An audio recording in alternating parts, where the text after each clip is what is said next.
Hey all, Jason Levon, priest at St. Luke's Episcopal Church in Milwaukee, Wisconsin. Welcome to another edition of Pause and Pray. Christy and I have been married for nearly 8 years, and as we found ourselves spending a whole lot of time at home during this COVID-19 pandemic, we've realized as we've taken stock of all of the stuff we've collected over the years, things we continue to hold on to, that we have boxes from our first of 3 moves that we haven't even opened yet in the last 8 years. Boxes that have been sitting taped up in the basement. And again, like many of us during this time, piece by piece, we found ourselves looking around our house and taking an inventory. By we, I mean Christy more than me, if I'm honest. But we've spent time looking at all of the things we've amassed, all of those things we've been holding on to over the years. Whether they're things in boxes we've not opened in 7 years, or decorations we hardly ever use, or music CDs that have been collecting dust in the basement for far too long, or clothing. And as we've been about the work of trying to live out Marie Kondo's platform of tidying up our lives and letting go of those things that don't bring us joy, I've come to realize that physical stuff aside, there's a whole lot of spiritual and emotional stuff I have held on to for many years. And that are a lot harder to let go of because they don't just require a one-time trip to the local thrift store.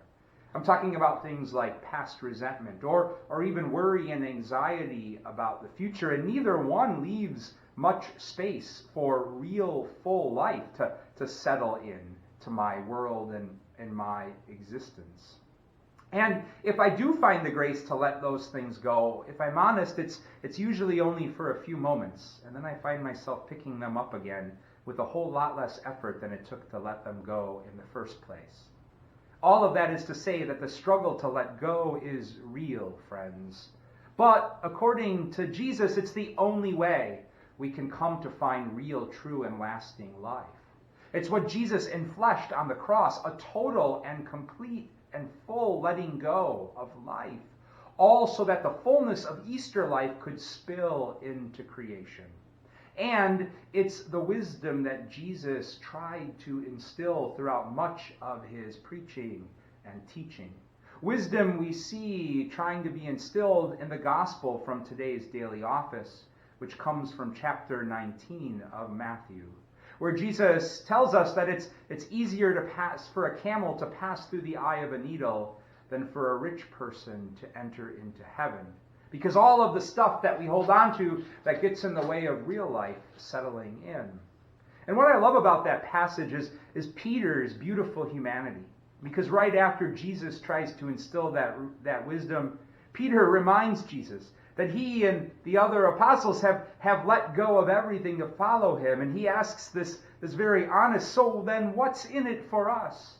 And Jesus' response, in a sense, is that's the whole point. The point is to continually be letting go so that you have room in your life for my life to enter in. And what a beautiful invitation for us today, to pause and to pray. Maybe to take an emotional and spiritual inventory, like Marie Kondo suggests. To look honestly at the pile of emotional and spiritual things that we've held on to over the years, and to sift through them. And maybe some of them are worth holding on to because they bring us life. But if you're like me, I suspect you'll find some that prevent real life from settling in. And when we find ourselves able to name some of those obstacles, to pray for the grace and guidance to do a bit more letting go. And in truth, to recognize that work of letting go is lifelong. Because if you're like me, we'll also find ourselves picking them up a few moments later. And even when we do that, to pause and be patient with ourselves.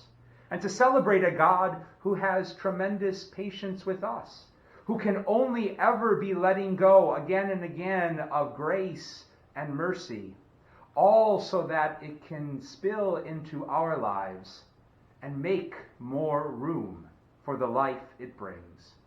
God's peace and blessings to you all.